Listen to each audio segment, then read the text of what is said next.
Hello, everyone. I'm your host, Robbie Straczynski, and thanks so much for joining us on episode number 39 of CardsChat, the friendliest poker podcast in town. Today's guest is Linda Johnson, a Poker Hall of Famer and WPT honors recipient. Linda has done it all in our beloved game. As a player, Linda has won bracelets, trophies, and everyone else's chips in decades of cash games. On the industry side, she co-founded and was the studio announcer for the World Poker Tour, publisher of Card Player Magazine, co-founder of the Tournament Directors Association, and partner in Card Player Cruises. And to top it all off, the First Lady of Poker is just one of the kindest and most genuinely awesome people you'll ever meet. Linda, welcome to the Cards Chat podcast. Thanks. I wish my mom could hear that introduction. She'd be so impressed. I think she knows what you've done, and our thoughts go out to her. She's a wonderful human being, as you show the world on your social media feeds. So, like an introduction like that, there's, it's not just words; it's a lot to unpack. You've truly had a full and remarkable career in poker, Linda. I know in advance that 1 hour isn't going to be nearly enough, but we'll try to cover as much ground as we can. So let's start with what it is that you love so much about the game of poker. Oh, there's so many things I love. Well, first of all, I love winning money, and that's always makes me happy. But I love the challenge. I love the sociability. I think that people who play poker seem to stay young a lot longer than people who don't. And certainly, it stimulates the mind. But I always have three goals when I go to play, and one is to win money, of course, and one is to have fun, and one is to make sure that my opponents have fun. And all three of those are very important to me. Nice. So when you say poker helps you stay young, exercise the mind, like what do you mean? Can you give like an example of that?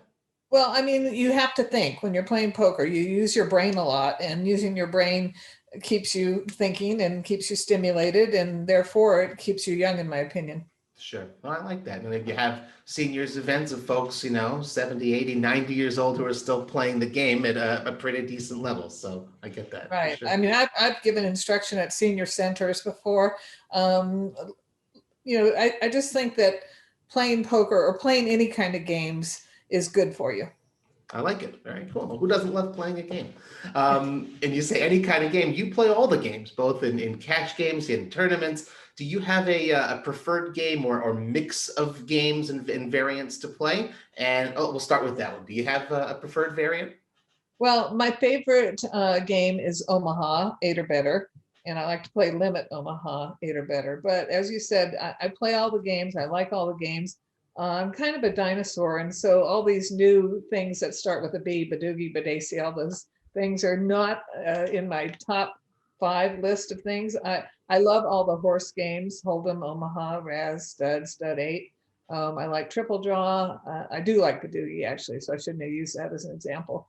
But it's just fun. I like mixed games because you get a variety of things. Of course, Mm-hmm. seems like a lot of times you're out of sync. You get the Raz hands when you just move to stud, but it makes you think. And I also think it's an advantage if you play well at most of the games, which I think I do, because a lot of opponents have not played all these different variations, and so I have a little bit of an edge as a player when I'm in a horse game, I think. Interesting. So yeah, like there may be one or two that, like you said, they're a little bit weaker in, and that's where you'll pounce. Yes. Yeah, never a dull moment in mixed games. Do you prefer like a cash game or tournament format? Oh, I love them both. I think nowadays I prefer cash. In the past, it was probably tournaments, but now, I have a lot of other things that I'm doing in my life besides just playing. And so sitting at a table for 2 or 3 days straight, 12 hours a day, no longer is appealing to me as it used to be. So I would say for now, cash is probably my preferred over tournaments, but I can certainly get excited about a tournament sometimes. What's the most the tournament that excites you the most? Is there a particular one? Well, I think all poker players like the World Series of Poker tournaments. Hmm. It's and for me it would be like the Omaha and the Raz event. Raz is the one I won my bracelet in, so I'm always going to be partial to that. During the World Series, I do play a lot of Omaha, just plain Omaha. I spend a lot of time probably more in those cash games than I do in the tournaments. Gotcha. Okay. Well, I looked at your Hendon Mob record and I can't help but smile and be in awe. You've got a list of almost 40 years worth of poker tournament caches. That's amazing. Like you said, it's a game that keeps you young, and to be able to continue to do something now that you've been doing for decades is quite incredible. Your biggest I'm cat. very lucky, Robbie, because Okay. a lot of the people that I know, they play because they need to play for money, and they don't Mhm. really enjoy playing poker. And as you said, for decades, for 40 years plus, I have enjoyed poker. It's a passion for me. I look forward to the next hand of poker I'm going to play, whether it be tomorrow or a month from now. It's going to be something I'm going to enjoy. And I think that, if that's your passion, like poker is my passion, then it's not work and it's just enjoyable. That's amazing. To be able to say that about anything is a true blessing in life. And of course, we're talking about poker here, so that's pretty cool to be able to say. Now, you referenced your bracelet win in 1997. Your biggest cash, as per the Hendon Mob, there was that bracelet win. It was a $96,000 cash in the $1,500 Raz event. Can you take us back to that moment and sort of share your memories? Oh man, you're going to ask me to cry, aren't you? Because when I think back about it, I do get emotional. Hmm. Um, that was kind of a tough day. It started out as a really bad day for me, the day of the final table. And it started out bad because I was owner of the Card Player magazine at that time. And one of my advertisers had sent in a cover. It was their turn to have the cover. We used to have properties on the magazine instead of players on the front Hmm. cover. And it was very objectionable to me. It was, and believe me, I'm not a prude, but this was like a picture of a woman in Daisy Dukes, very low cut. She had like a sander between her legs and in a suggestive position. And so I called the advertiser. I said, "No, this isn't going to work." And then he said, "Well, call me back at 1 o'clock." And so I called back at 1 o'clock, and he's got all his attorneys on the line with me, and they're threatening me, that this is our cover and this is what we want. And if you don't run it, we're going to stop advertising with you. And Ooh. back then in 97, Card Player was not as big as it is now. And I needed every single advertiser. Right. And they were kind of beating me up on there. And I just said, "Look, that's my final decision. I mean, you want me to come down and speak to your women every 3 months and do lectures for them?" And I said, "I'm going to feel, bad if I were to put this on there. And as much as I hate to say no to an advertiser, sometimes you have to, and that is my final answer." Wow. And so they said, "Well, we're probably not going to continue to advertise." So I was kind of shook up about that because they were a full page advertiser at the time. And that was like at 1 o'clock. And the tournament started at 4 o'clock, the final table.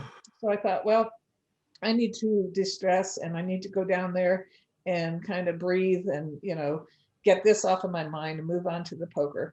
And so when I got down there, they had grandstands set up around the table and they were full, Wow. at 1:30, they were already full. That's And amazing. there were people that had hats that they had made overnight that said "Go Linda," and they had signs and everything. And I just took one look at that and I thought, oh, I feel bad for my opponents because I was so empowered by all this support.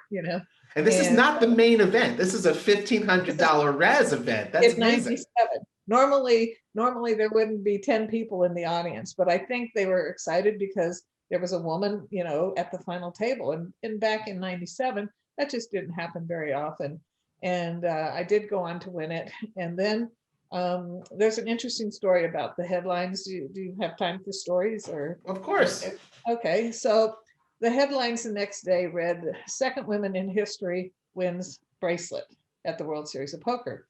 And I said, "No, I'm the third woman," because I was there when Vera Richmond won, and I was there when Barbara Enright won. And Right. so I went to the head of the World Series at the time, and I said, "What is the deal here?" I said, "Why isn't Vera's name in the record books?" And they said, "Well, because she was a bitch."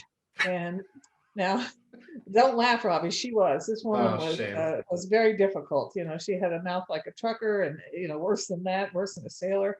And she was nasty. But I said, "Look, there's plenty of men who are in the record books who are assholes. You can't just not put her in there because she was not such a nice person. Right. And it did take a couple years, but finally she did get her name in the record book. So Okay. technically I am, and realistically, I am the third woman in history to win a gold bracelet at the World Series in an open event. Uh-huh. And of course it was a thrill, and it was, I felt excited, not just because I had won it, because I might be able to inspire other women to play because I had won it.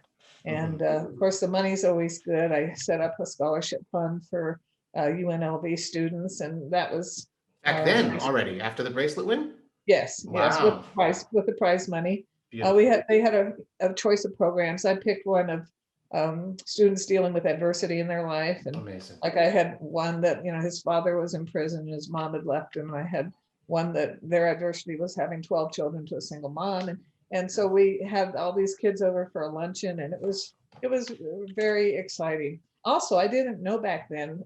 Today the bracelets are all very standard, but back then they would pick you up in a limo and take you, I think it was to Macy's. I think that's where they got them. Uh-huh. And you got to choose what you wanted on your bracelet. That's so So cool. all of a sudden I'm like, let me see your bracelet. Let me see your bracelet. Because I didn't know what to put on my bracelet. And I finally ended up putting just the name Linda and the final hand of the tournament on my bracelet, Amazing. and it's something that I still value and treasure, and just for the sentiment of it. Do you ever wear it?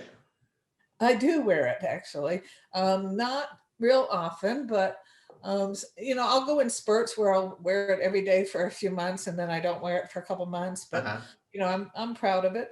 There's a big fight in my family on who's going to get it when I die. Everybody wants it. So. That's beautiful. That's incredible. I mean, if I could ask also, like the first part of that story, really, I can imagine the pressure, on you going in. Everything worked out okay. You win the bracelet. Like, I mean, what happened? What was the end of that story? Did they continue publishing with you? And not only did they continue, but they doubled. They went to what they call a double truck ad, and I was shocked. I was thrilled, and I was so glad that I had stood my ground and not caved to them. Yeah, That's it was a beautiful. story that ended well. Well, that's not just being inspiring as a winner at the tables, but sticking to your principles, and that it should work out that way. That's a beautiful It's thing. good. Wonderful. Yes. Do you have sort of, I guess aside for this, your bracelet win, do you have a particularly memorable place or time or table draw that you've played with that you'd love to go back to and revisit? Well, I have some favorite hands that I've played throughout history, and one was in the World Poker Tour that I played against. Uh, and oh gosh, we need to edit this. Esfandiari. Antonio. Antonio Esfandiari. Okay, I played this hand against Antonio Esfandiari, and it was a hand where I had the deuce six of diamonds in the big blind, and we were down to about 40 players, and he and I were the chip leaders at our table. Mm-hmm. And he had been raising a lot of hands, and I was in the big blind, and he kind of min raised it, so I called with the deuce six of diamonds. Cost the blinds for 1,500, 3,000. He made it 6,000, and we both had a $500,000 behind us. So I called, and I flop bottom pair 10-4 deuce, and I called a bet, and then king came, and I called a bet, and then a queen came, and he bet the river, and I beat him into the pot with a pair of deuces, knowing that they were good. Ooh. And it was, things were different back then. This was probably almost 20 years ago. And back then, people did not bet one pair on the river for value like they do today. Mm-hmm. And so my thinking was, he's got to have two pair or better or nothing.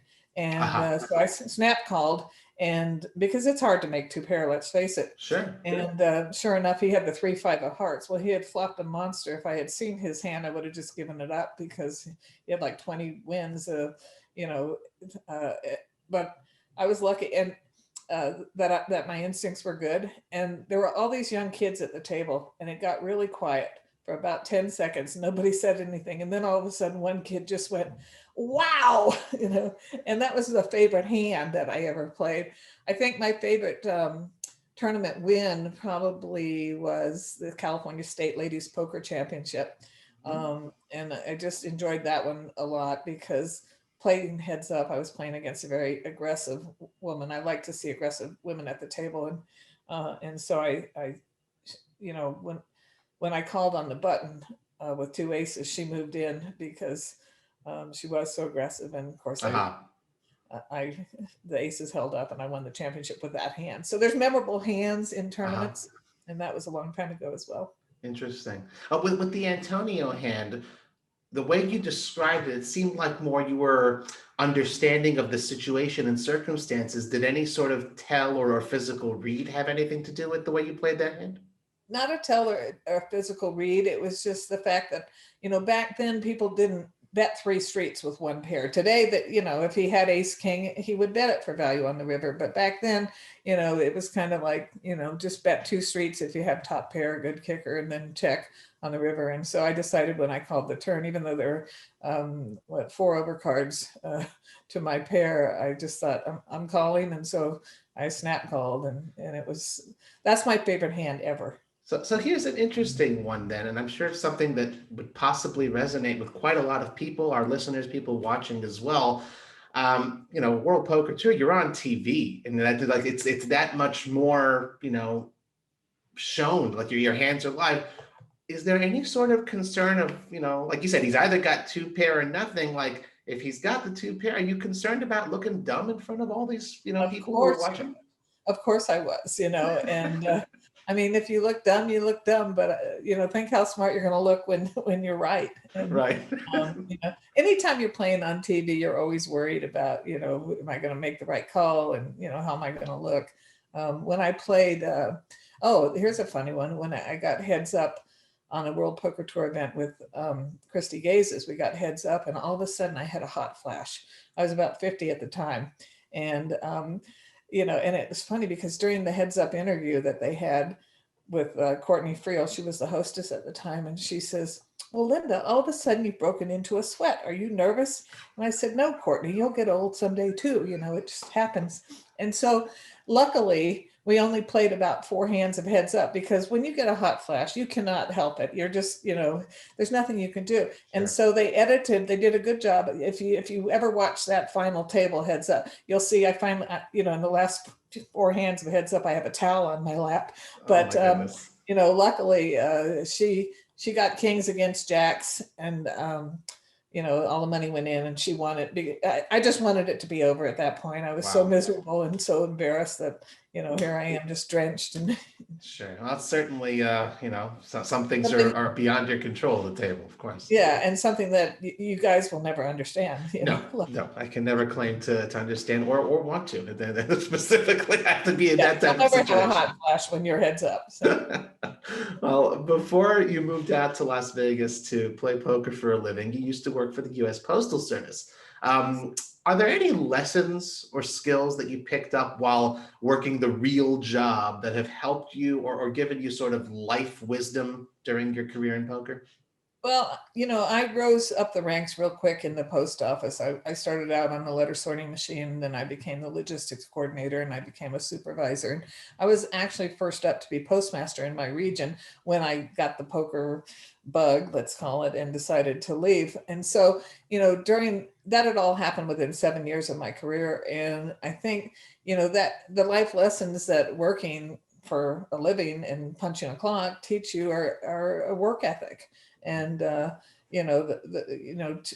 do your best, and to obviously customer service skills, and I just think it gives you a good background, to go on to other things. Mm-hmm. Do you ever think or were there times where while you were playing or doing your other jobs in the poker industry that you found yourself sort of reflecting on that experience that you had, over the 7 years working in the Postal Service? Well, I loved my job while I did it. And I'm the kind of person that once I leave something, I don't look back. Same thing when I owned Card Player Magazine. I couldn't even, that was my whole life. And the minute I sold it and walked away, then I moved on to something else. So, I just kind of say, well, if I was still there, I'd probably be postmaster general, and stamps would probably be $2 each. So. Okay, that's the alternate timeline. Okay. Well, you mentioned Card Player Magazine. Obviously, plenty of professional poker players. They're quite happy to just grind it out for a living, focus on playing, but you opted to do more. What first compelled you to sort of take the plunge into publishing? The reality of the situation was that I had played poker at that time for a living Mm-hmm. for about, let's see, I moved there in 1980 and I bought it in 92. So for 12 years, all I had done was play for a living. Mm-hmm. And after a few years, you kind of start to feel like, what am I giving back? What am I contributing? I go down and I take people's money and I'm not giving back anything. And so I thought, I have got to get somehow, I want to stay in poker because I love poker, but I need to get in the industry side of it so that I can give back. And so I actually went on the very first card player cruise in December of 92. And I had so much fun on that cruise that I went to the owner of the Card Player magazine and I said, how can I get involved? I never want to miss another cruise. And they, the owners were Phil and June Field, and they were up in age. They were, she was 65 and he was 70. And they said, well, we're ready to sell the magazine. And I got a couple of friends together and we were all poker players. We knew nothing about running a magazine and we didn't have the money to buy it either. And so we went to a venture capitalist and we begged for the money and told them, we would work, put in our sweat equity and stuff. And luckily June and Phil agreed to stay on for 6 months as a consultants to teach us the ropes. And everything went well from there and we learned the business and our timing was perfect because this was in 92. We actually took over in 93. And at that time, there was only 3 or 4 states in the union that had legalized poker. And Right. then immediately, I think it was in 93 that Foxwoods opened and Atlantic City opened. And, all of a sudden we've got all these card rooms that want to advertise. But the magazine, when we bought it, it was a newsprint magazine, black and white, and they didn't want to advertise in a rag. That's what they call it. And so we had to make the decision to take this magazine and turn it into a real glossy publication that looked good so that we could get these big advertisers. And that was a scary one for me because it was going to add $100,000 to our print bill. In the first year, we'd only made like $20,000. So it was a gamble. Yeah. I was against doing it, quite honestly. My partners talked me into it. We had a deal back then. There was 3 of us who owned it, Scott Rogers, Denny Axel, and me. And we had, when anything came up for a vote, we had a rule that 1 adamant could, if one person was adamant, that could outweigh 2 people that were, well, I'd rather not do it that way. And so on this one, I was adamant no, and they were both adamant yes. So of course 2 adamants win over 1 adamant. And they were right. And I admit I was wrong. And as soon as we went glossy, all the advertisers came in with these big, beautiful full-page ads. Wow, go figure. Unbelievable. I mean, when you first took over the magazine, like you said, it's yourself, you had a couple partners, but as far as actually doing the production, the distribution, how many people were involved, I guess, employees of, the actual take the concepts, the articles, whatever, put the magazine together, get it out there at the beginning. And then you said there was obviously a lot of growth along with poker. It grew from that amount of people to how many people? Oh, well, when we started, we had about 4 or 5 employees, and it was about a 50-page publication. And by the time I sold it 7 years later, it was 132 pages, and we had 12 employees. Wow, that's incredible, unbelievable. What a story of success. Well, you said you had no publishing experience, and I imagine there must have been a point where you may have felt you got into something a little bit over your head, and to the extent perhaps even you're worried about the business failing. So if I'm wrong, say so. But if I'm right, how do you face a situation like that, and how do you make sure things work out? Well, we had a saying, the 3 of us, and it was fake it till you make it. That was our saying. And we, even though we didn't know what we were doing, we acted like we did. We pretended that we did. And, with the help and guidance of June and Phil, before too long, we really did get into it and understand it. Now Denny was not a marketing guy, and he was in charge of finances. Scott was in charge of marketing, and I was in charge of the editorial content and the magazine itself. And I was, I had done pretty well in English, so I was an editor, and public relations was good. I traveled. I visited more than 200 card rooms, And I loved it, and we grew into our jobs and we became quite good at it. Sure. And I remember seeing, I mean, even now I've seen pictures of you, standing at the, WSOP main event final table, sitting there taking notes, doing live reporting, that sort of thing as well. I mean, there's so much you do as a publisher, literally from A to Z. I mean, over Yeah. the 7 years that you own the publication, can you point to, I don't know, if not one thing, then just perhaps a couple things that you're most proud of? Well, I'm proud of that we met every deadline. We were Hmm. never late. Um, and I figured out I'm proud that I could still play poker at the same time. What I figured out was I could do my editing at the poker table. And so I would take the articles with me to the poker table and I would play. Very funny story one time. I was playing and it was during a tournament, and this guy in the table was being a real jerk. And I was kind of paying attention to him, paying attention to playing, and paying attention to editing. Right. And I hear him say to the dealer, um, you know, that's not right. And the dealer said something back to him, and used a big word. And he said, I'll bet you can't even spell that word. And he kept badgering her. I bet you can't even spell that word. Why are you using words you can't spell? So I said, well, I spell that word Prick.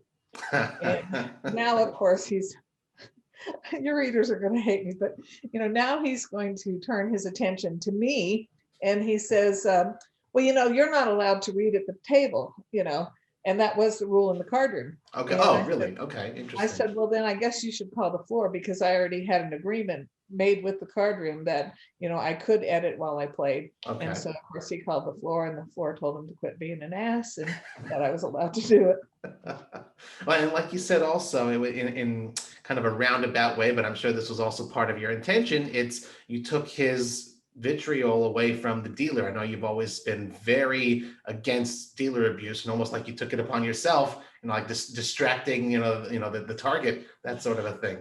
Yeah, I think that all players have a responsibility to try to keep the environment nice and pleasant, and to try to help the dealers. And, I mean, when you get a dealer upset, that dealer is not going to perform well. Mm. That's going to, that's just bad for everyone. And so I think we should all do our parts to make sure that, we stop the abuse at the poker tables. And Yeah. we have to a great extent. I mean, Mhm. back when I first started playing, there was a lot of abuse.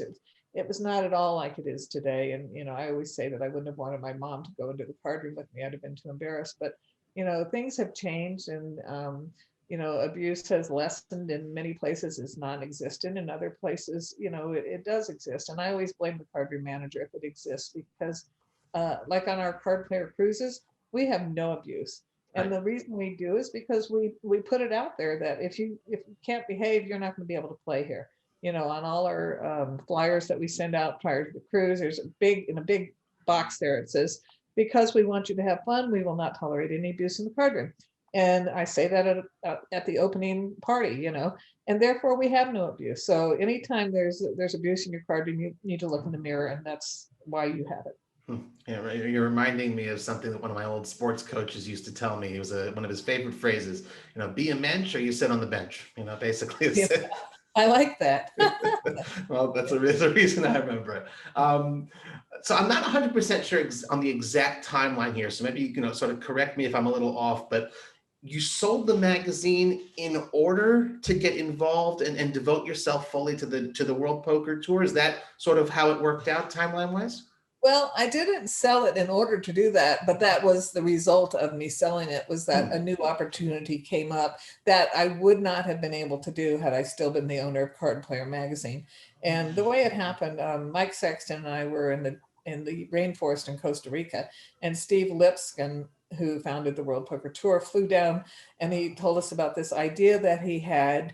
He wanted to put this tour where, on TV, and where everybody could see the cards, and he needed backers for it. And so we said, well, we think we can get the financing for it. He needed $3 million. And Hmm. when we went back, we went to an investor and we convinced him to put the money up. And that was Lyle Berman. Lyle was great. He just wanted, he said, do I have a chance to 10 times my money? He said, if I Uh-huh. have a chance to 10 times my money, I'll throw $3 million over the fence. But he said, if all I can do is double it, I'm not interested. And we said, yeah, we think you're going to do that. And he gave us 6 months to come up with, I think it was 6 properties we had to get signed up.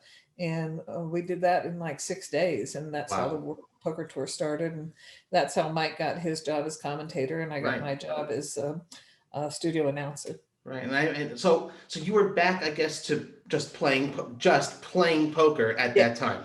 yes, that's Okay. correct. Got And it. then this opportunity came up, Uh-huh. and it was all happened within 6 months of me selling the Card Player magazine. Wow. And a very Well, fortuitous it was timing. from one beautiful job to another beautiful job. Yeah. I loved working for the World Poker Tour. It was really a family. I loved traveling with Mike and Vince and all the production people, and we went all over the world, and we loved it, and we put on a great show, I think. Right. And obviously, as far as your role in that, and he said got to line up 6 card rooms. You had said earlier, as the publisher of Card Player Magazine, what better experience is there? You said you visited 200 card rooms. So if the Yeah, first 6 don't say yes, you've got another 190 yeah. plus to go Well, to. luckily the first 6 did say yes, Unreal. and I had good relationships with, these were all big card rooms, like the Commerce and the Bike, and Kathy Raymond from Foxwoods, and Doug Dalton from Bellagio, and they all signed on immediately just because they had faith that Mike and I could pull this together, and we did. And Mike then, was a good partner for me. We did a lot of things together. Um, you know, uh, we did some announcing at the World Series before we started the World Poker Tour. We did the Tournament of Champions together. That was a big thing at it during its time. And yeah, there's some footage on YouTube if anyone wants to search it out. And an yeah, incredible thing. And now it kind of looks like old and dated, but at the time, nothing of that nature had ever happened before. It's pretty incredible. yeah. Yeah. And Mike was great because he never forgot that I gave him his start in poker. Mm. And a lot of people do forget, but he never did. He always acknowledged it. He brought me in.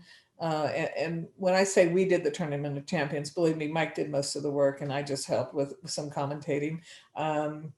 But we did some marvelous things together. It was a lot of fun. So the history of the World Poker Tour over the years, it's kind of come out through articles, through some videos and stuff. I'm kind of wondering about those early days, though. Beyond that, the meeting in the rainforest, you get the funding. Can you describe what it's like once you kind of have those initial pieces in place, working with Mike, working with Steve Lipscomb to put the WPT together, and what season 1 was like? Well, yes, they had brilliant producers that worked with them. There was so many miles. I forget the statistics, miles and miles, hundreds of miles of cables just to put Mm. one show together. And they were brilliant. The sound technicians, the camera technicians, and everything. And when it started, it was fun. The first one was at Bellagio. And I'll remember that one because I got to wear a pink sweater. After that, I had to wear black every time. But it was just a lot of fun, and people, we made celebrities out of poker players, Mm. basically. Up until that time, you didn't tell people you were a poker player because they didn't understand it. They didn't think it was a good thing. But then all of a sudden, poker players are celebrities. And, Gus Hansen was at that final table, and Scotty, and lots of great players. And it was just so much fun. And traveling with them was amazing. They took good care of the crew. And back then they had, instead of the Royal Flush Girls, when I was there was no Royal Flush Girls. Okay, the year after I left, I was there the first 6 seasons. I wasn't going for it. But then the Royal Flush Girls came in the year after I left, and they started doing the money presentation. Mhm. So for the first 6 seasons while I was there, the casinos would do the money presentation, and they would all try to figure out some unique way to Mhm. bring the money out, to present the money. Like at Foxwoods, they had great ethnic dances, from Mm. Indian dances. And then in Costa Rica, this was my scariest moment ever on the World Poker Tour. in Costa Rica, they decided their national product was the ox cart. So they were going to have 6 oxen bring this money out. And I went out and I looked at these oxen. Now, these are 2,000-pound animals, and they had handlers with shotguns, and they Oh were my like God. stomping the ground and snorting. And, I thought, oh my God, we're going to go inside this small arena and they're going to stampede and everything is this is going to be a disaster. And then once they got inside the arena, they were as docile as little cats. They just Uh-huh. wanted to prance around and show off. And so they carried the money around the arena, in the ox cart. And it was fabulous. Wow. What an incredible story. I love also that, people, fans of the World Poker Tour, people who watch poker on television, you see what's on your screen. You see the players, you see the presenters, you see, what's referred to as the talent, but you don't see the behind the scenes production crew, the people laying the cable, the producers that, sitting, holding the cameras and the grips, all that stuff. And I love that you gave them the shout out, because the production doesn't come together without that full on team effort to make the poker players into stars, to make the talent look good like that. So, and by the way, I think the decision to go with the Royal Flush Girls was a good one. I think they add a lot to the show, and I've met most of the ladies, and they're very, very good at their jobs and very nice people. So, well, so and now I think that they're the Royal Flush Crew, so they've got a couple of male members as well. I So, heard that. yeah, Yeah, I heard that they have men too. That's I think good. I it's like eye candy. I think it's Joaquim Tirosh and Brendan Johnson, I think is his last name. But yeah, definitely, a full crew, both men and I'm women. good It's good with stuff. that. Yeah. So we look back now, it's almost 20 years history of the World Poker Tour, and its success really is kind of like a fairy tale story. But I imagine in those early years, the first few years that you were involved, there may have been some bumps along the way. Would you say, could you perhaps point to any particular challenges you faced within your role in the organization, and how you overcame them? My biggest challenge was not dropping my microphone pack in the toilet when I went to the bathroom. Okay. Um, Okay. there's some personal information, but the very first time, I go into the bathroom, pull down my pants, and of course it falls right into the bowl. And now Oh I come gosh. out and I say to Jan, I said, what am I going to do? I've dropped this. And she goes, well, you have to tell them, because otherwise they're going to try and fix it, and it's not going to work. So you have to tell them what happened. And so I was very embarrassed, but I told them. And so they gave me another one. And sure enough, on break, there I went and did it again, And then after that, every time I left the stage, they would take it off of me. And then when it was my turn to come back on, they put it back on. But that was my own personal challenge. Okay, that is fair, and it's Yeah, funny but story. Steve did a great job of, he was very hands-on, and he did a great job of organizing the crew, and everybody did the work they were supposed to do. And there were not a lot of hiccups and Hmm. not a lot of problems, or if there were, they didn't make us aware of it, put it that way. Hmm. Interesting. Well, like that type of professionalism is the type of thing that's going to make the production grow, and hopefully, 10x Lyle's money. So that worked out okay. And then Um, there's one story that happened. sure. So after 3 or 4 years, it gets pretty rote. Same Hmm. thing. I'm out there all the time, announcing, and they wanted me to be very generic, very just stick to the facts. Don't this show is not about me. Obviously, it was about Mike and Vince, and they were the color commentators, and all they wanted me to do was keep the audience involved and announce the hands so that Mike and Vince knew what people had and how much the bets were. And Sure. that was my job. And so it got kind of boring after a few years. And so Jan and I came up with this bet. She would put down 10 words. We called it the 10-word game. She would write down 10 very obscure words that had nothing to do with poker. And it was my job to get those words into play without getting the producer upset, because he did not like me saying anything other than poker. And so I remember and we would bet $20. She would cross the words off as I got to them, and most of the time I was able to get them in. But one time, my favorite time ever, we were in Atlantic City, and she wrote down boardwalk, stilettos, hookers, White House, limousine, um, these kind of things. And Uh-huh. And I decided, okay, I'm going to nail this. My very opening, because I was allowed to go out and greet the audience right Okay. before we actually started. So I went out there and I said, hey, I'm so happy to be in Atlantic City. I was on the boardwalk this morning. I can't believe all those hookers out there in stilettos. And, I got like 9 of the 10 words, into my opening monologue. And Jan was devastated. You should have seen the look on her face. She was so upset. And getting the 10th word was very easy, but I nailed it. And then you had And Mike and Vince did not know what we were doing. oh Well, gosh. pretty soon the media people caught on, and they would try to guess what the 10 words were because, and so I was doing a seminar with Mike Sexton 5 years after I retired, and I told this story about the 10 words, and he looked at me and he said, I never knew he says, you would sometimes just go off, and I never knew what you were doing. Now I get it. Amazing. I mean, you did mention Jan. I mean, it's Jan Fisher. We'll be talking about her very soon. A couple questions from now, but it's pretty cool. I imagine you had that $20 for some good saltwater taffy on the Atlantic City boardwalk. Yes, on the boardwalk. Until today, you remain a partner in Card Player Cruises, as you mentioned. At what point did you get that business sort of off the ground? And how did you balance? I mean, because that's sort of also in the background while you're doing your publishing, while you're on the World Poker Tour. How did you sort of balance running, the Card Player Cruises stuff while you're doing your main job and playing poker as well throughout the years? Well, when I sold the magazine, up until that point, Card Player Cruises was part of the Card Player magazine, and then. Okay. That was really what I loved best about the job was the cruises. I mean, let's face it, who doesn't like to cruise, right?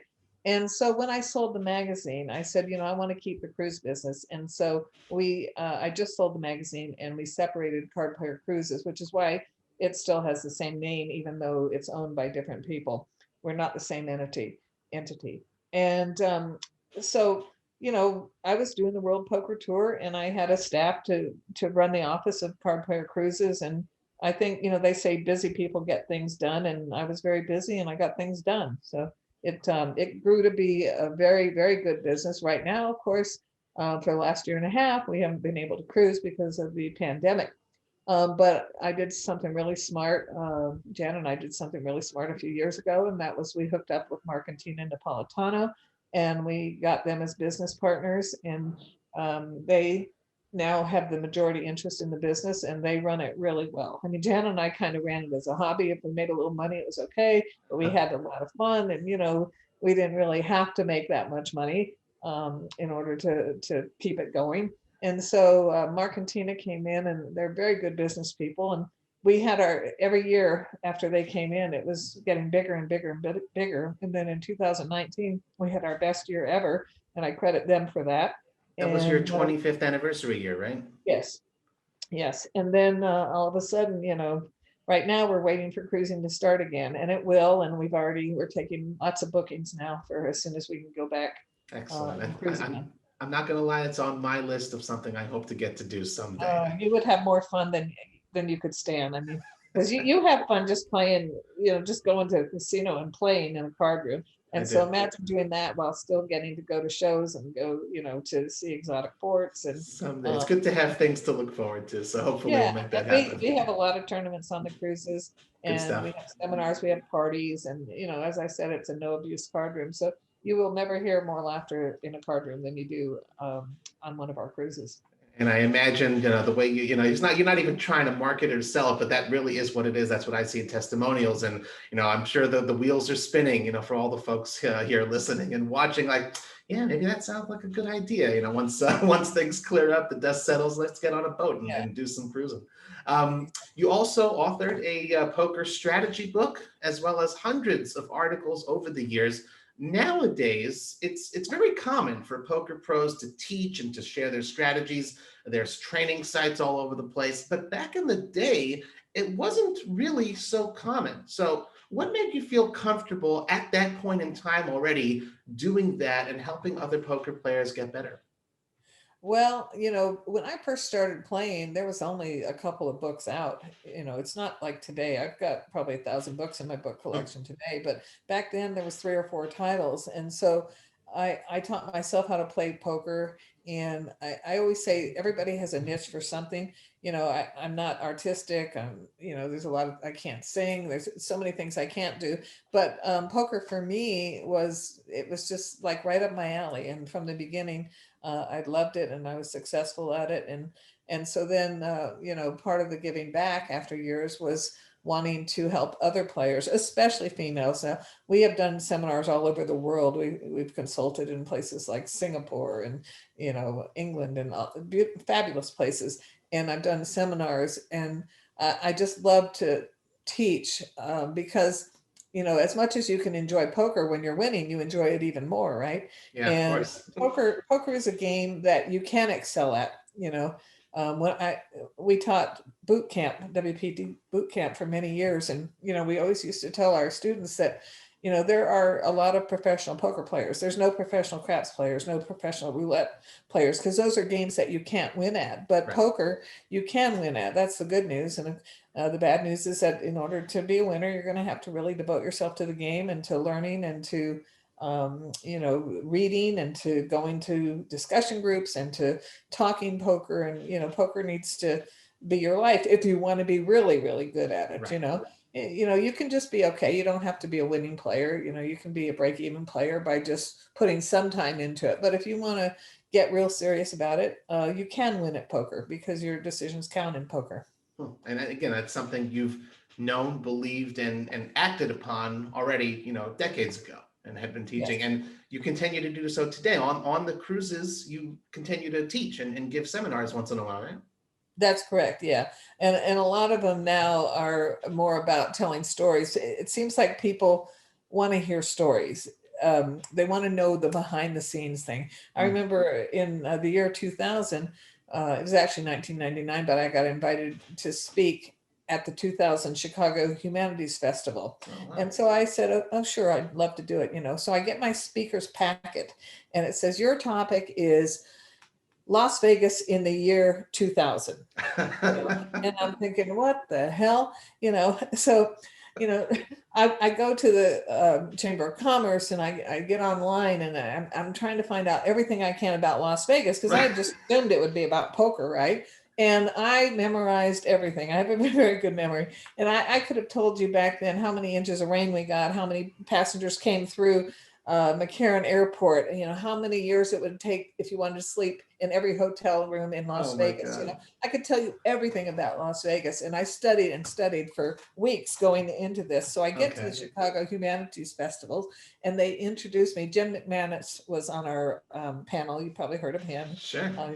Okay. Very famous poker author. He wrote Positively Fifth Positively Street, Fifth Street, and yeah. Cowboys Full, right? And other books, yes, Yeah. exactly. Great guy. So he introduces me and says that I have a bracelet, and pretty soon all the hands go up, and everybody, all they wanted to hear about was poker, and they spent the whole hour asking me poker questions. So I wouldn't have had to do any preparation at all. But still a good study in preparation. I'm I sure still some of those remember. facts are interesting to. Yeah, I still remember all that. I mean, at that time, City Center was being built, and I knew everything about that and about our school system and just everything. And I didn't need any of it. Very cool. Well, I did mention we'd be talking about your BFF, the wonderful Jan Fisher, for almost as long as you've been in the poker world. You've known her like you. She's a fellow member of the Women in Poker Hall of Fame. How did the two of you first meet? And at what point would you say that camaraderie kind of began to blossom into working together and, of course, the genuine friendship you have? Well, we met, I would say, around 1982. Wow, it's been about 40 years that we've been friends. And she was dealing poker back then. And there were not a lot of females in the poker room, either as dealers or as players. There might be one or two female dealers and one or two other women playing poker. And so the women sort of gravitated to each other to be friends. Mm. And we became friends.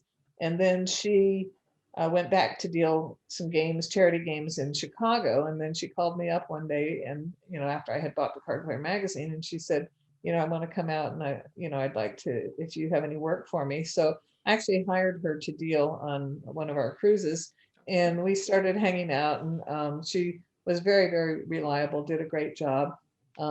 At one point, she had an opportunity to invest in the business, and she did. And then we became business partners, and we are just best friends and soulmates. So Wow, that's beautiful. we enjoy teaching together. We enjoy traveling together. We just have a very wonderful friendship. Yeah, it's really wonderful. And I've And I, been, I get a lot of credit for things, and behind the scenes, she's the one who is supporting me and helping me and pushing me, and she doesn't get enough credit.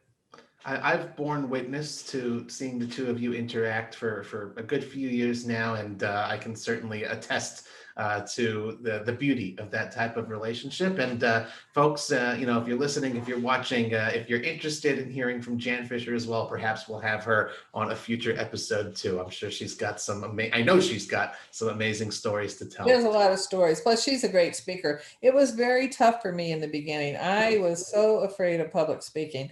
And I remember, one time on a cruise, I actually had to leave. I always wrote out my opening monologue, the whole thing, and all my tips for cruising and the card room rules, everything that I was going to say, because I was so nervous about it. And so one time, she was behind the curtain, and I said, I have to go to a meeting with the captain. Jan's going to finish for me, because I had a panic attack right in the middle of my speech. Oh my gosh. And Jan did come out and finish it. But I used to hate public speaking. It was painful for the audience to hear me because my voice would crack. Now I'm a microphone slut. I love it. I mean, just give me that mic and don't even try to take it away from me. But it took years and years for me to become that. Whereas Jan, from the beginning, she could just get up there and talk and be her goofy self, and she wasn't self-conscious at all, and she was a natural. There's a lot of lessons in there, folks. Of perhaps whether it's at the poker table, there's a particular play or maneuver you're afraid to try. The more you do it, the more you try, and obviously for life skills as well, the better you get at it. And you too can be a microphone slut someday. Besides Card Player Cruises, one other venture you co-founded along with Jan, as well as Matt Savage and David Lamb, was the TDA, the Tournament Directors Association. This was back in 2001. Over the last 20 years, it has grown to encompass thousands of members in dozens of countries. And nowadays, our industry kind of takes for granted the existence of the TDA. Can you describe what obstacles you faced in forming that organization, and how long would you say it took to reach sort of like a tipping point where that became kind of like the de facto governing rules body? Well, do you have all day? Because it's a long story. So, yeah, Matt Savage, it was his idea. He came to me around 2000, 2001, and he said, I think we should try to standardize rules. And I like the idea of that. And so we got Jan and Dave Lamb involved, and we decided to have a summit, and we invited card room managers. And I think the first year we had maybe 35 card room managers, and everybody loved the idea of standardizing the rules, as long as it was standard with how they wanted to do business and how they did it at their individual houses. And so the first year, we decided in order to make a rule, we needed to have 80% participation and agreement. And we couldn't get that on anything that had any meat to it. I mean, we were able, I think we adopted 14, either 12 or 14 rules the first year, and they were rules like the button's going to go clockwise. I mean, they were not real rules, right? Because we couldn't get agreement on it. And so the second year I started off the meeting, I think we doubled our attendance. The second year I said, now listen, if we can't come up with some real rules and some real agreement here, let's just disband this, because, it's stupid to not have, rules that have meat to them. And I said, what we're going to do this year is we're going to take a vote. And, a lot of the votes were 50-50. I said, in order to get 80%, we're going to take a revote, and we're going to go with what the majority people said. And we're going to ask those of you who are in the minority, if there's any way you can live with this rule, even though it's not the way you want it, even though it's not the way. I said, we're going to have to compromise. We're going to ask you to change your vote so that we can pass some rules. And then ever since then, we've conducted it the same way, and we've been able to get a lot of rules together. And TDA is something that I'm very proud of. The first probably 12, 15 years, Mike and Dave and Jan and I basically did everything ourselves. I mean, we answered all the questions. We we were lucky. We adopted Mike Bishop, and I don't know where he even came from, but boy, he was organized us, and he was so great, and still is today with our conferences and everything. But the four of us would answer all the TDA questions, and I mean, we would get the most ridiculous questions. And I remember one in particular, and it was Jan's week to answer. And Okay. the question, we got a lot of questions from home games. Sure. Well, this isn't really this applies to tournament, but we would give them a decision because a lot of times they would freeze the pot and wait for us to give them a decision. And so it started out like this. It says, we're playing a home game, and the window was open, and a bee came in and stung the dealer, and the dealer dropped the deck. And then they got to the point of what their question was, how to proceed from there. What should we do? And Jan wrote back, close the window. And then she proceeded to tell them the right decision. But so for years, the first at least a dozen years, we had no sponsors, and the four of us basically we footed the bill for the entire TDA and our meetings and everything. And then luckily, we've had a lot of cooperation. We started getting sponsorship maybe 6 or 8 years ago, and we got Sean McCormick from Aria is magnificent. He got the casino to donate, the conference room for us. And Brilliant. So we've been able to have hundreds of tournament directors at meetings, and we've been able to get things done. Definitely a good dude. Shout out to Sean. I believe he was episode number 2 of the Cards Chat podcast, and something I love to do. Yeah, we've got, a good few dozen now episodes after you listen how come I'm number 39 or whatever you said I was? Yeah. We're going alphabetically. Yeah, I see where I rate. Okay. But it's always a good idea to go back and listen and watch all the other wonderful episodes of the Cards Chat podcast. And of course, thanks all of you for tuning in. There's just so much I want to go on. Every single answer you give, I feel like I want to go deeper, but we do have to get through these. Our time is beginning to run short. I don't want you to call the clock on me, Linda. Okay. So I'll try to be a little less wordy. Okay. No, I love it. And I'm sure I'm gobbling this up, and I'm sure our audience is too. How would you say you split your time over the years in terms of playing versus doing work in the industry? Maybe you could sort of take it decade by decade. Well, in the 70s, all I did was play. In the 80s, all I did was play. It wasn't until 92 when I bought the Card Player magazine that I started getting involved with the industry side of it. We put on we used to have something called the World Poker Industry Conference, and that's no longer in existence. But so in the 90s, I would say I was probably 80% business, 20% poker. And then in the 2000s, it was probably 50-50. And now it's I work a lot less and I play more. That sounds like a pretty good balance to me. I like Yeah. I like it. That's good. Also, a good perhaps a chart to follow for those following that path. I hope to get to the 90% playing, 10% working time sometime. That'd be great. You are one of poker's trailblazers. You've always been a very fierce advocate for showcasing and highlighting women in the game, as you've mentioned a couple times now. With the perspective of so many years of fighting that fight, how do you think our industry is doing on that front, and what are the next steps you'd like to see happen?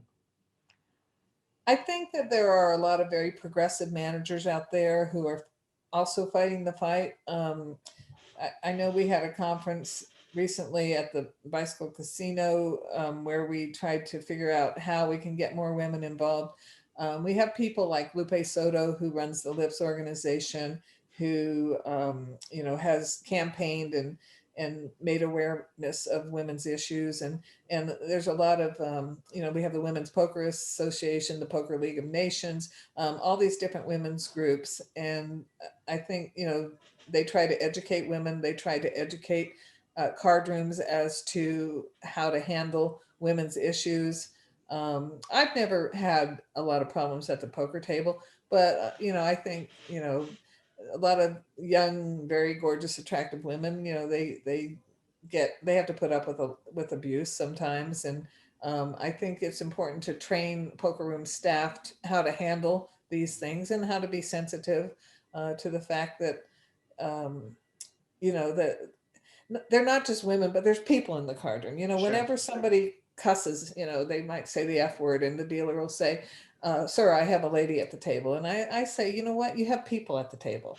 It's just general decency. It's not the fact that, you have a woman here. Just behave, and just, it's a lot more fun when people are laughing. It's a lot easier for them to lose money if they're having a good time. Sure. If they're not having a good time and they're losing, they're probably going to quit. But if they're having a good time and they're losing, they're probably going to stay. And so it's, that goes back to my three goals of winning money and having fun and making sure my opponents have fun. I have always been what I call the protector of at the table of people that are being picked on. It really bothers me when this happens, and I will speak up. And I remember one time this player put this horrible beat on somebody, and the guy's like, how can you do that? I said, well, you can't win if you're not in. Right. And another time, how can you play that hand? Well, I've got a good job. That's always my answer. I like it. Very good. Well, my final question before we get into the community questions, and of course, I'd be remiss if I didn't talk about yet another organization that you helped found and that you're still involved in today. It's called Poker Gives. Please tell us about it and the nonprofit's ongoing activities. Yeah. Poker Gives was started by Mike Sexton and Lisa Tenner and Jan and me, and quite a few years ago, actually, as a nonprofit to try to help raise funds from poker players to give to various charities. And we had, when we first started, we had 4 different charities. Today, the organization has been taken over by Lupe Soto. It's like, a few years ago, I said, I need to retire from some of these things. I need to get off the TDA board. I need to get off the PPA board. I need to get, I was on all these boards, and I just wanted to play poker. And so I asked Lupe if she would take it over, and she did. And we still are very supportive. Poker Gives is a grassroots organization that gives back, and they have a lot of different programs. They have military programs, Nellis Air Force Base is here in Las Vegas. They help them. We have, and Jan and I go and help feed the homeless on Monday nights a lot of times. And so they have all these different things, but I encourage poker players to donate to Poker Gives, because nobody in pokergives.org gets a salary. Nobody. It's all volunteers. And $20 means that $20 is going to be used to buy food for people, or to buy school supplies for kids, or every penny that comes in gets spent on redistributing that money in the form of services or food or products or something to the needy. So a lot of organizations have all this overhead. Pokergives.org does not. It's a beautiful organization. As someone who's familiar with it, who's helped a little bit, raise a little bit of funding for it, I know the good that it does, and it kind of harks back to what you originally said about why you got involved in the industry side of things, is you wanted to give back as well, beyond just taking at the poker table, and till today you continue to do so, even though you're retired 90% playing or 100% playing. You continue to give back in so many ways, shapes, and forms, and it's a beautiful thing, and so important to highlight understand that. People that don't give back or that don't help other people. I mean, I definitely believe that as you're starting out in life, you need to take care of yourself, and then you need to take care of your family, and then you need to take care of your immediate community. But once you're established and you are comfortable, then why wouldn't you want to give back and help other people? Because it's a gift you give yourself. It really is rewarding. When we go down there on Monday night, we feel good, and we love, on Christmas mornings, going out and giving away, gifts. And At it's just 6 o'clock in the morning, you go there. yeah, Christmas. cold. It is cold. So this past year we weren't allowed to do it because of COVID. And actually I was thinking, oh my God, I can sleep in and I don't have to be out there in 40 degrees, Christmas morning at 6 a.m. And then I felt bad for feeling that way. But Sure. No, it's a beautiful thing, and obviously, just I don't even need to say it, but you're just dropping some big time knowledge bombs and life lessons for us all. This is types of things we should all be aspiring to. All right, now we've reached the segment of the show where we turn to you guys, our Cards Chat community, to see what questions you wanted to ask our guests. We have a dedicated thread on the Cards Chat forum for this. So as we announce who our future guests will be, please be sure to send in your questions. And the first questions come from Shells. Thank you so much, Shells, for sending these in. Linda, what's your favorite movie? To Sir with Love. There's an oldie. So, What's To Sir with Love. You've never heard of it, right? I have not. I'm sorry. Okay. It was starring whom? Sidney Poitier. Okay. So it probably came out around 1970s. I don't know. But that's my favorite. I'll look it up on IMDb. Saturday Night Fever is up there. Anything that has dancing in it, I also like. Okay, that one I've certainly heard of. Next question from Shells. When was the moment in your life you could actually say poker was your job? 1980, when I quit my job at the post office and moved to Las Vegas full time to be a professional poker player. PPE, PPP, yay. Next one, out of all of the awards and accolades that you've received, which one do you covet the most? The World Poker Tour honors is probably the one that meant the most to me. They've all meant a lot.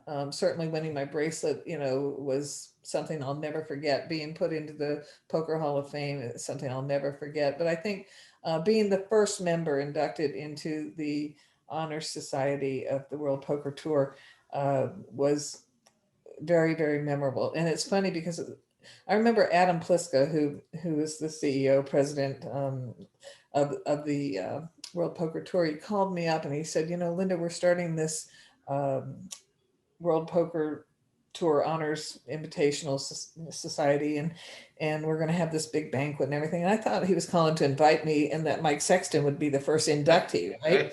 And then he said, and you are going to be the first inductee. And I was just, I couldn't even believe it. I was so honored. And in fact, Mike actually resigned from the poker tour a few months after that. And I always teased him. I said, well, just because I got in first doesn't mean you had to go and quit, But, that's, if I had to narrow it down to one, that would be it. That's beautiful. And I believe Mike was the second one, right? The recipient. No, no? Was he second? He was either second or third, yeah. Sure. Or maybe Steve perhaps was the second one, something like that. Yeah. Okay. I think I know the answer to this question, but Shells is asking, if you were stranded on an island with any person in the world, dead or alive, who would it be? Oh, it would definitely be my BFF, Jan Fisher. Yeah, she makes me laugh every day. She's my person. People need to have a person that is their go-to person, and that's it. We travel well together. We're just so compatible and on the same page. And so Jan, I would, if I could have anyone, it would be her. Okay, so that answer I knew, but I don't know the answer to this follow-up from Shells. And what three? 44 triple D. Pardon me? 44 triple D. Okay. You've been waiting the whole time to make me blush. I get it. Okay. The question was, what three items would you take with you if you were deserted on an island with that person? Oh, well, I would take some lumber and a boat builder and what else? Oh, my TiVo. Gotta have a TiVo. Okay, fair enough.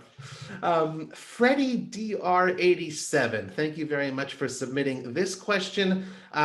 When you won your first bracelet at the WSOP, did you buy into that event with your poker earnings and bankroll or with your personal savings?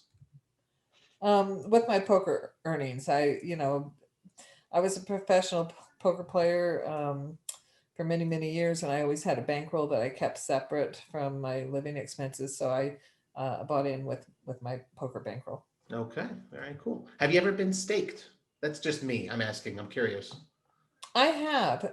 Back in, what was it, the 90s, Chuck Humphrey staked a lot of players. And I think he was one of the first people to do it. And I was one of his quote unquote horses. And, he did it the right way. We had contracts and, it was very, very professional. But I think that's about the only time that I've been staked. And it was short lived. He didn't stake people too long, but he had a stable of players that he staked. Interesting. I never knew that. Okay, cool. Our last person submitting questions, Acid Burn FX. Thank you so much. Always some of the most interesting questions. He's got three of them for you, Linda. First off, what is your worst habit? Worst habit. Wow, there's so many. um,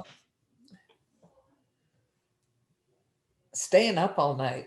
I would like to be on more normal hours, but my body from all those years of playing poker, all night doesn't want to go to bed before, it's sunlight out. I understand that, and no one realizes this that this interview is taking place at we're now almost 1 a.m. Las Vegas time. Oh, But I'm as just for getting ready. yeah, I keep the same hours, but for me it's almost what time is it? It's almost 11 o'clock in the morning. Goodness. Okay. Yeah. I'm also, but I guess worse than that, I'm a control freak. That's probably my worst habit. Hmm. I am, as you know, because you've seen me in action, but I'm definitely a control freak. I think it's okay. Things balance out. You're pretty good at everything. Second question from Acid Burn FX: which law would you change if you could? Which in poker or in You can which go law both would I ways. change? Oh my God. Um, Told you, you always ask. It's the most interesting questions. Very creative. yeah. I would like to see the speed limits raised a little bit higher. Um, I guess, that's the one thing that I do where I break the law constantly. So if we change that law, I wouldn't be breaking as much probably. I like that. Interesting. You ever driven on the Autobahn in Germany? Yes. Okay. No speed limit. Yeah. Okay. Uh-huh. How fast did you go? Oh, I kept up. I mean, I would say, you know, everything is in kilometers, but the equivalent probably 90 to 100. Ooh, okay. That's speeding through. Really a trailblazing, like we said. There's a bad Um, habit there. yeah. The final question we have for you today, Linda, what historical event would you like to have witnessed?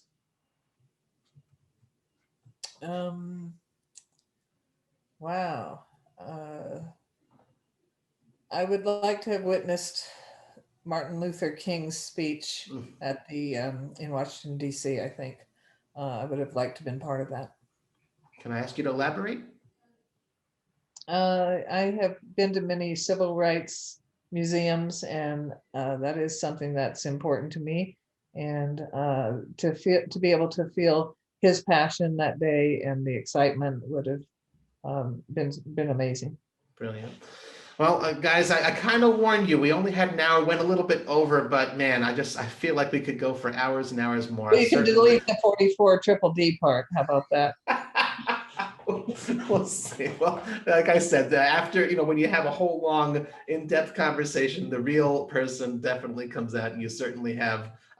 Thanks to everyone who sent in questions for Linda Johnson. And again, a friendly reminder to our CardsChat community. We'd love to see you submit your questions for our future podcast guests in the dedicated thread on the forums. Please be sure to give us a good review on iTunes and spread the word via your social media channels if you'd like the show. Linda, again, I would do this for hours more if we could. We do have to cut it short, but before we let you go, is there anything else you'd like to tell our listeners and people watching?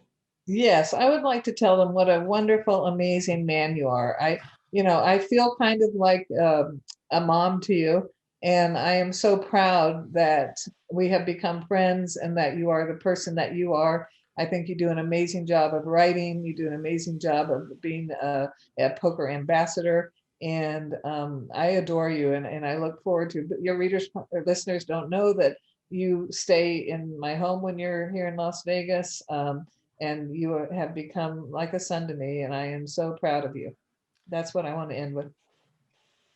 I don't have the words, but thank you. It's very meaningful, and the feeling is very, very mutual. And if there's one part we'll edit out, maybe it'll be that one. But thank you. It means a lot to me. Thank you very, very much, Linda. Thank you very much again, Linda. Thank you all for tuning in once again to another episode of the CardsChat podcast. I'm Robbie Straczynski. You can follow me on Twitter @CardPlayerLife. I wish you all a wonderful day.